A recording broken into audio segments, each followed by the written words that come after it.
What's happening, people, fellow astronauts? So today, if you're a Star Wars fan, this video will either make you really, really mad, or like, you'll agree with me. Know what I'm saying? You'll agree with me. So today, while we're drawing this lovely picture of a person, we're gonna be ranking the Star Wars movies 1 through 9.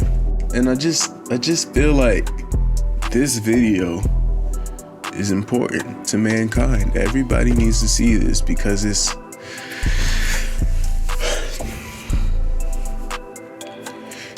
serious, man. I mean, because you got 2 sets of movies that are like top tier. You got like this baby movie. It's garbage. Let me stop. Anyway, that's what we got going on today. And of course, we're gonna have a sketch rolling, because that's what we do. But if you're into this kind of thing, go ahead, like, subscribe, click the bell, because you need to. It's imperative that you click the bell and like and subscribe too. All right, let me stop talking. Let's get into it.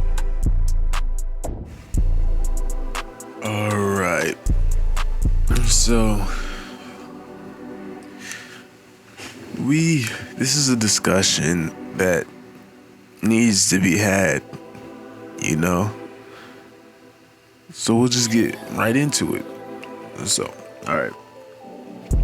Now, as far as it goes when it comes to ranking sequels, prequels, and the original trilogy, if we're ranking those, then obviously the prequels have to go number 1, 2, and 3. For sure. It's the most action, the most live Star Wars will ever be in the history of Star Wars, in my opinion.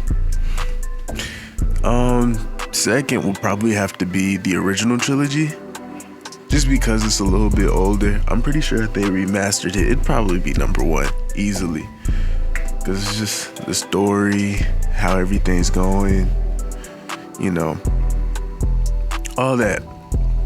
All right, but to start and, you know, to discuss the important things at hand,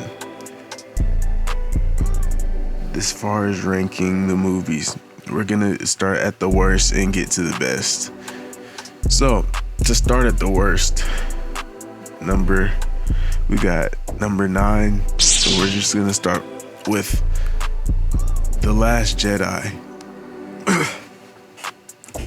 Most hyped up trash movie I have seen yet.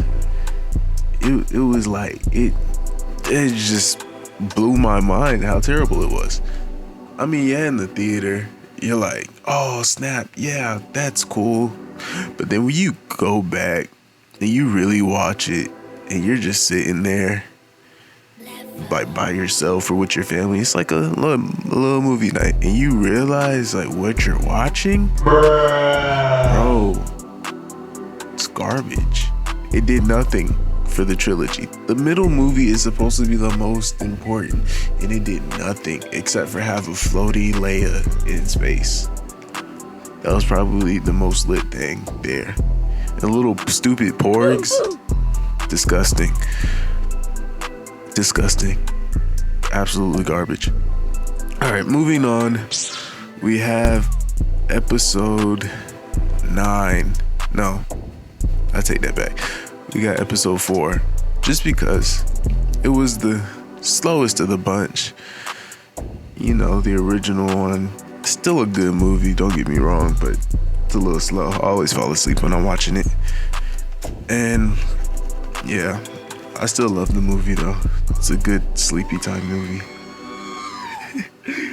Alright, at number 7, we got episode 9.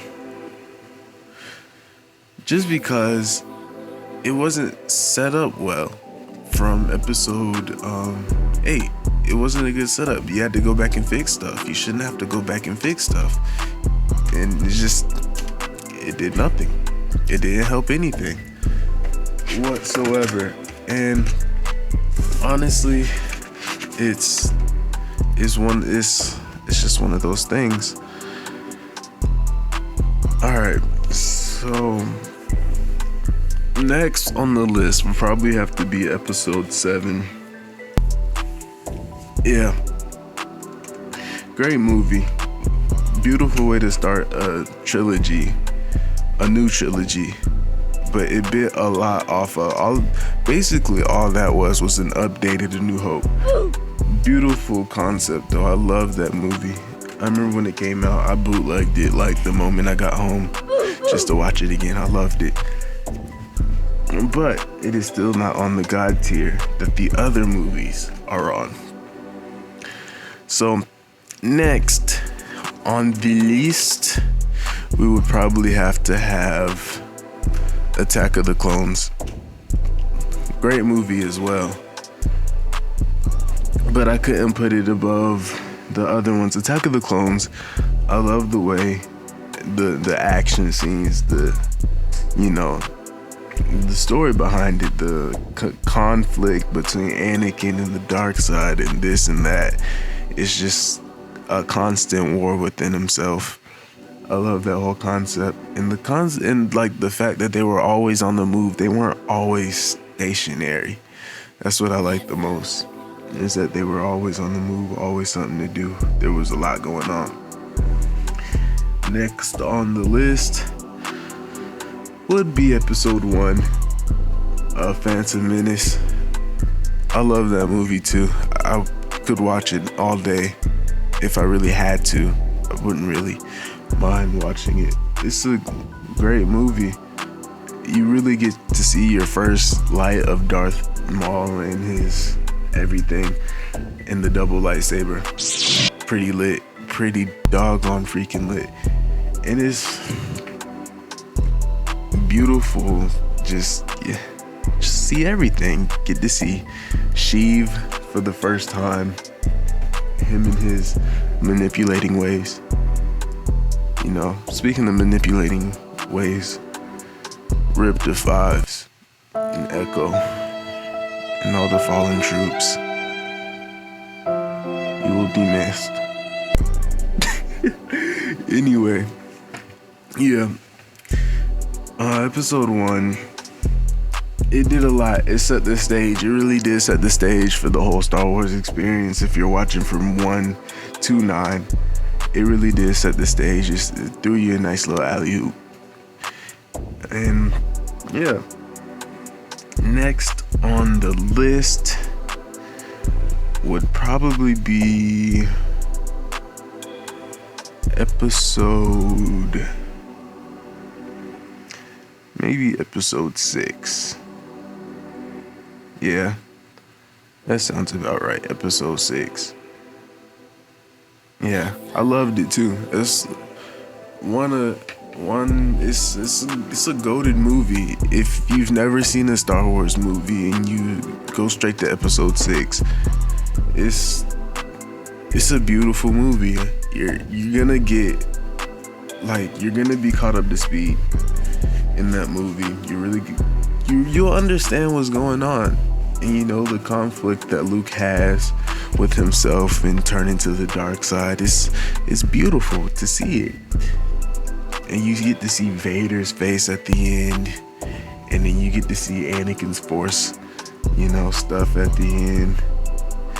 Even though he was young and not an old guy like everybody else, like Obi-Wan and Yoda. It's great to see. And just the secret. Well, not really a secret. Luke already knew. But when he told Leia that who she was, that stuff, it really brought it full circle. Loved it. Next on the list, we're gonna get a little bit deeper into these. Episode 5. Yes. Empire Strikes Back. Easily a God tier movie. Wherever you are. Easily a God tier movie. it was just the simple fact that they lost. Not a lot of movies like that have it where the main characters take a L, and they took a L, lost an arm, frozen in carbonite, that kind of stuff. Almost got eaten by a cave worm. It's still like a lot of stuff going on, and it's just it's always on the move. It's like they have, all right, we're about to go, we got this. Hyperdrive fails, boom, you're not going nowhere. Then you got Boba Fett on your tail following you for no reason. Well, I guess for a reason, because he's trying to get paid. But at the same time, it brings it full circle as far as why they're in danger. It makes everything fun. And then you get to see the love relationship between Han and Leia. It gives multiple storylines at one time. The characters are all split. Well, most of them are all split out, but there's all one goal in mind. And that goal they don't reach until the end of 6. And that is defeating the Empire. And it's just nice. It's nice to see. And last but not least, we have the best Star Wars movie of all time, Revenge of the Sith. Oh man, it's like Revenge of the Sith that takes all the cake, in my opinion. It's the best. I mean, what the heck? All right, not to mention, okay, longest sword fighting scene in cinematic history. Padme's pregnant? What? With twins? What? Anakin is conflicted. The conflict in his heart. Do I save the girl I love? Or do I... whatever. This is the conflict. You can see it in the tears when he was at the temple. And then reading the book too. Oh my goodness. The book will break anybody's heart. It said in one line towards the end, if you remember that scene where it was Anakin and he was crying in the temple during the sunset, and then Padme looked out the window to see the Jedi temple. In the book it said he reached out to her through the Force, almost like a hug, comforting her, letting her know that she wasn't alone. And she thought that he was at the house. And then you fast forward to when she has to go to Mustafar to try to talk this dude out of doing stupid stuff, which he ended up doing anyway. It says she tried to reach out with the Force herself, but she couldn't do it. And that ultimately led to her heartbreak. Oh my goodness. And then the memes from Revenge of the Sith. Don't get me wrong, you can pull memes from any Star Wars movie, but the memes from Revenge of the Sith? And then we got the High Ground Master? The High Ground Master. Hello there. Obi-Wan Kenobi. Going off. I feel bad for Obi-Wan though, because it's like, if you watch Clone Wars, he was chasing Grievous like the whole time. It was like him and Anakin chasing Grievous and the other spider dude and all them. And then Obi-Wan finally gets Grievous and Grievous is down. He comes back to find out Anakin's turned to the dark side. I'd be like, yo, what? Stop. What's wrong with you? But anyway, yeah. But honorable mentions, the other movies, you got Rogue One, Solo. Those movies, GOAT movies as well. I love them. If I had to choose one between those though, Kenobi. I'm playing. We need a Kenobi movie instead of a Disney Plus series, but I'll take the series anyway. But yeah, if I had to choose between those, probably, it's hard, because Solo was really good, but probably Rogue One, because it was dark. It